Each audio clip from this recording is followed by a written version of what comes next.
할렐루야. 명절 잘 보내셨습니까? 저도 부산까지는 가지 않았지만 그래도 가까이 계시는 우리 누님 댁에 다녀왔습니다. 뉴스를 보니까 이번 추석에도 이런저런 에피소드가 좀 있더라고요. 웃을 일은 아니지만 장례를 치르는 장례식장에서 시신이 바뀌었다든지, 또 고속버스 기사가 고속버스 터미널을 못 찾아가지고 3시간 넘게 헤매었다든지, 이런저런 에피소드가 있었지만 또 시간은 흘러서 명절의 끝 무렵이 되었습니다. 명절에는 좀처럼 만나기 어려운 가족들과 지인들을 만나는 소중한 시간들이었잖아요. 그러면서 그 만남이 아쉽고 또 만남이 얼마나 귀한지 우리가 새삼 알게 되는 시간이었죠. 우리가 하나님을 예배할 때에도 좀 그런 자세와 마음가짐이 필요한 것 같습니다. 하나님 만남에 대한 기대, 예배에 대한 기대, 또 아쉬움과 간절함을 가지고 우리가 주일을 맞이하고 예배에 임하게 된다면 여러분들이 명절날 친지를 만났던 그 감사함과 감격처럼 이 예배에도 그런 감격과 감사를 경험하게 될 것이라고 믿습니다. 이제 이 명절은 다 지나갔습니다. 명절로 인해서 우리의 마음이 들뜬 것도 사실입니다. 우리 꼬맹이들, 우리 중고등부 학생들은 용돈도 많이 받았을 거고, 그것 때문에 서로 얼마 받아서 비교해 가면서 들떠있는 마음도 있었을 텐데, 이제는 그런 마음들을 좀 잘 추스려서 그 추스려진 그러한 마음들을 우리가 주일, 주님의 그 거룩한 이날을 기억하는 이곳에 집중하고, 또 장로님 강구한 대로 우리 1027 대각성 전도 집회를 위해 좀 더 집중해서 함께 달려갈 수 있는 저와 여러분들이 되기를 먼저 주의 이름으로 축원합니다. 먼저 오늘은 그동안 믿음 시리즈로 말씀을 드렸는데 오늘은 그 마지막 순서가 되겠습니다. 오늘 본문에서는 예수님께서 죽은 나사로를 다시 살리시는 사건이 기록이 되어져 있습니다. 그런데 이 본문의 핵심 줄거리를 이끌어가는 사람은 죽은 나사로가 맞습니다. 그런데도 오늘 본문에서는 아무리 우리의 눈을 씻고 보고 또 보아도 나사로가 하는 말은 단 한마디도 기록이 되어져 있지 않습니다. 물론 나사로가 오늘 본문의 주인공은 아닐지라도 이 본문의 내용을 핵심적으로 이끌어가는 사람이 맞습니다. 그럼에도 불구하고 나사로의 말은 단 한마디도 기록이 되어져 있지 않다는 것입니다. 어쩌면 예수님을 만나서 예수님과의 대화를 주도적으로 이끌어가고 있었던 마리아나 마르다보다도 이 나사로가 훨씬 더 중요한 역할을 하고 있지만, 그럼에도 불구하고 오늘 성경 문맥 전후에 나사로의 말은 한마디의 기록도 있지 않습니다. 여러분, 예를 들어 한번 보십시오. 내가 주인공인데 주인공의 역할이 말 못하는 언어 장애자가 아니라고 한다면 주인공들은 그 드라마 내용의 대부분의 비중을 차지할 것이고, 그 차지하는 비중의 대부분의 말로서 역할을 감당할 것입니다. 예를 들어 오늘 나사로가 이미 죽었기 때문에 특별히 말할 수 없었다고 하더라도 최소한 내가 한번 죽어보니까 또 죽었다가 다시 살아보니까 뭐는 어떻고 뭐는 어떻더라 하는 시각의 간증도 기록되어져 있지 않습니다. 그러나 이런 나사로와 예수님의 관계가 어떠했느냐를 알아볼 수 있는, 예수님과 나사로의 관계는 어떠했는가를 알아볼 수 있는 말씀이 오늘 본문에 있는데, 그 말씀이 본문 3절 말씀입니다. 우리 3절 말씀 같이 한번 읽어보겠습니다. 이에 그 누이들이 예수께 사람을 보내어 이르되 주여 보시옵소서, 사랑하시는 자가 병들었나이다 하니 아멘입니다. 여기에 보면 예수님을 찾아가서 나사로의 상태를 전해주는 사람의 말을 보면 예수님과 나사로의 관계가 어떤 관계인지, 어떤 친분 관계인지 보통의 관계가 아니라고 하는 것을 충분히 알게 됩니다. 사랑하시는 자가 병들었나이다. 아주 친밀하고 사랑하는 사이고 가까이 하는 사이라는 것을 알 수 있습니다. 그러니까 예수님하고 아주 절친한 나사로인 것이죠. 그런데 그 나사로에게 무슨 일이 생겼다고요? 죽었다는 것입니다. 물론 병들었습니다. 결론적으로 죽었습니다. 그렇다면 분명 나사로는 예수님과 아주 친한 사이인 것 같은데, 사랑하는 사이인 것 같은데 병들었습니다. 왜 병들었을까요? 왜 죽었을까요? 사랑하는 성도 여러분, 여러 번 말씀을 드렸지만 우리의 영성이 탁월하고 하나님과 친밀한 관계를 잘 유지하고 사는 것은 분명 축복입니다. 그러나 우리의 영성이 탁월하고 하나님과 친밀하다 하더라도 이런 일들은 얼마든지 일어날 수 있는 것입니다. 성경에 보게 되면 다니엘과 그의 세 친구도 나라가 망하고 억울하게 포로로 잡혀가지만 다니엘과 세 친구들은 그곳에서도 뜻을 정하여서 우상의 음식을 거부하고 자신의 영성을 잘 지켰습니다. 그런데 그 결과가 뭐였습니까? 다니엘은 사자굴에, 3명의 친구는 7배나 더 뜨거워진 풀무불에 빠져서 죽을 위기에 처해졌습니다. 그럼에도 불구하고 이들의 고백은 뭐였습니까?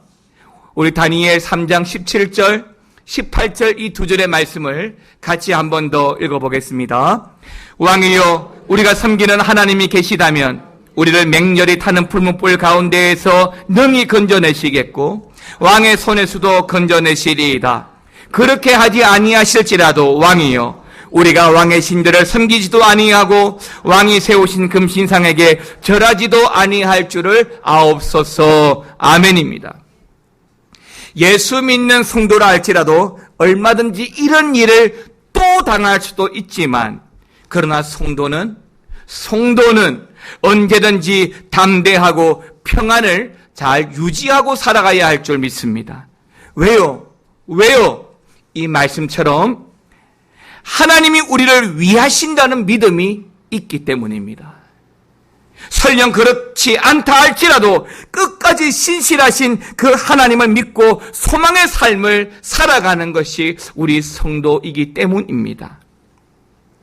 본문의 나사로에게는 사실 시집도 안 간 2 여동생이 있습니다. 부모님은 일찍 돌아가셨습니다. 그리고 오빠로서 지금까지 2 여동생을 알뜰히 잘 볼살피고 꽤나 신경을 썼을 것입니다. 그래서 지금 오빠 나사로가 병들고 죽은 시점에 그 2 여동생 마르다, 마리아가 시집이라도 갔다면 나사로는 좀 더 편안한 마음으로 눈을 감을 수 있을런지 모릅니다. 그러나 사람의 인생이 그렇게 뜻대로 다 되는 것은 아닙니다. 모든 것에는 우리가 모르지만 하나님이 정하신 때와 목적이 있습니다. 하나님이 나타내시고자 하는 일이 있습니다. 바로 우리가 잘 모르는 하나님만의 그 일 때문에 때로는 죽음에 놓여지기도 하지만, 근데요, 바로 이러한 것을 우리는 하나님의 주권과 하나님의 결정이라고 인정하는 것이 바로 믿음이라고 하는 것입니다. 비록 한마디도 하지 않은 나사로고 한마디도 나사로의 말이 기록되어져 있지 않지만 저는 이 나사로가 바로 그러한 믿음을 가지고 있었다고 믿습니다. 그렇기에 죽은 자들 중에서도 다시 살아나는 부활의 영광을 누렸던 것이지요. 이제 오늘 본문의 말씀을 통해서 우리에게 주시는 영적 교훈의 말씀들을 다시 한 번 더 살펴보고 주의 은혜를 나누기를 원합니다. 첫 번째 여러분하고 나누기를 원하는 챕터는 상식이 아니라 믿음, 상식이 아닌 믿음으로 살아가야 한다는 것을 말씀드리고 싶습니다. 요한복음 11장 40절 말씀을 같이 한 번 더 읽겠습니다. 예수께서 이르시되 내 말이 내가 믿으면 하나님의 영광을 보리라 하지 아니하였느냐 하시니. 아멘입니다. 예수님은 죽은 나사로를 비통하게 여기고 우시기까지 하셨습니다. 그리고 그의 무덤까지 친히 찾아가셔서 이 말씀처럼 무덤 입구를 막아놓은 돌을 옮겨 놓으라고 하셨습니다. 그러자 그의 누이 동생 마르다가 나서서 예수님을 만류합니다. 예수님, 죽은 지가 오래되어서 심한 악취가 나기 때문에 그렇게 하지 마옵소서 하고 만류를 하게 됩니다. 이에 예수님께서 하신 말씀이 바로 이 4절, 이 40절의 말씀인 것입니다. 그러니까 마르다는 냄새도 나고 보기에도 좋지 않기 때문에 돌을 옮기지 말라고 말하고 있는 것입니다. 마르다의 말이 맞습니다. 틀린 게 하나도 없고 또 함께 모여든 주위 모든 사람들도 그렇게 생각을 하고 있습니다. 그러나 우리는 요한복음 2장에서 가나의 혼인잔치에서 일어난 일들을 기억할 필요가 있습니다. 결혼식 후에 한참 연회가 열리고 있는데 모든 사람들이 축구하고 함께 즐기는 자리에서 그만 음료가 떨어졌습니다. 그때 예수님의 어머니 마리아가 그 하인들에게 당부하는 말입니다. 요한복음 2장 5절 말씀 같이 한번 더 읽겠습니다. 같이 읽겠습니다. 그의 어머니가 하인들에게 이르되 너희에게 무슨 말씀을 하시든지 그대로 하라 하니라. 아멘. 맞습니다. 하나님의 기적은요, 무슨 일이든지 예수님의 말씀 그대로 할 때 일어나는 줄 믿습니다. 왜요? 그 말씀에 능력이 있기 때문입니다. 왜요? 그 말씀이 하나님의 말씀이기 때문입니다. 우리는 바로 이 당부를 기억해야 합니다. 예수님과 함께 오빠의 무덤까지 따라갔던 마르다, 마리아도 예수님의 말씀 그대로 해야 합니다. 막으라 하시면 막아야 하고 굴러 놓아라 하면 굴러 놓아야 합니다. 내가 알고 모르는 것은 중요하지 않습니다. 원래부터 나는 답을 모릅니다. 제가 누누이 말씀드렸지만 내가 이해하지 못할 상식에 어긋난 말씀을 하시더라도 제가 뭐라고 말씀드렸죠? 갈로를 열어서 주의 뜻이 있겠지라고 여기라고 했습니다. 이번에 국무위원을 새로 세우기 위한 국회 청문회가 열렸습니다. 그 중에 한 사람의 청문회에는 유독 많은 매스컴과 사람들의 이목을 집중시켰는데요. 그 청문회에서 가장 많이 들렸던 말 중에 하나가 바로 상식이라고 하는 말이었습니다. 상식에서 벗어난다, 상식에 비추어서 맞는 말이냐, 상식적으로 생각해 보자 등등. 맞습니다. 사람들은 말이 안 통하고 이해가 안 될 때 상식을 말합니다. 너도 알고 나도 아는 지식이 상식입니다. 최소한 그 상식대로만 살아도 특별히 문제가 될 게 없습니다. 그런데요, 신앙은요, 신앙생활은요, 특히 하나님의 일은요, 그 상식을 벗어날 때가 굉장히 많습니다. 그러니까 죽은 지 며칠이 되고 포도주가 다 떨어졌지만 돌을 굴려놓고 항아리에 물을 태워놓는 게 상식적입니까? 아니죠.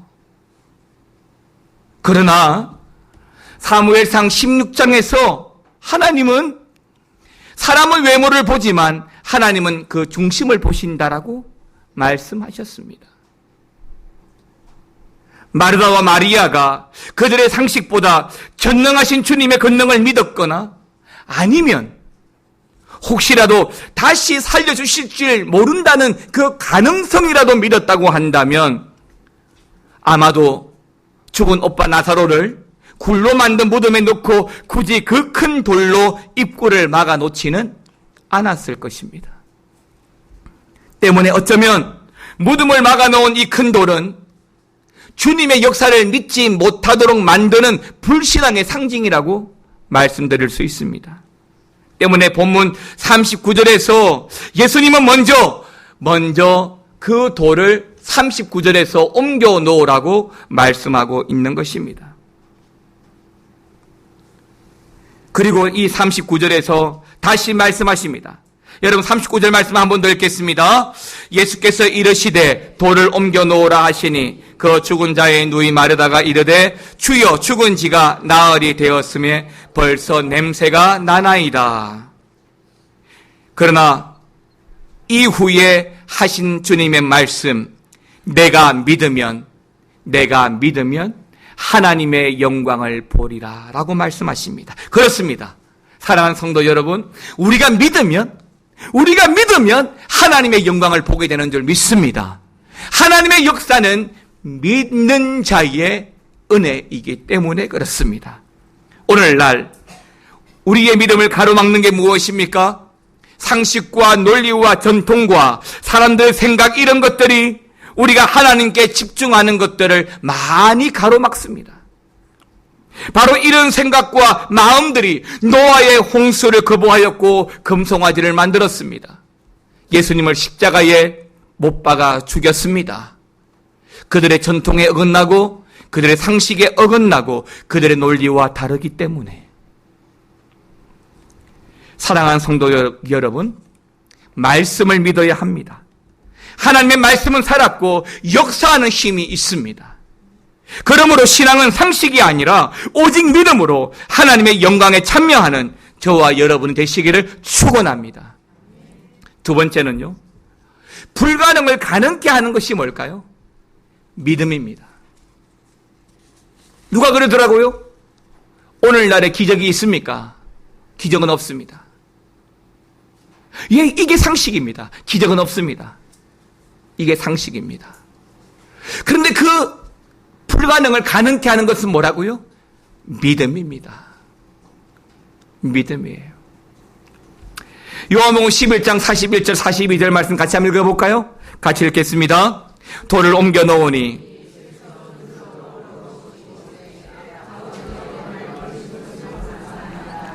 항상 내 말을 들으시는 줄을 내가 알았나이다. 그러나 이 말씀 하옵는 것은 둘러선 무리를 위함이니 곧 아버지께서 나를 보내신 것을 그들로 믿게 하려 함이니이다. 아멘. 그들로 믿게 하려 함이니이다.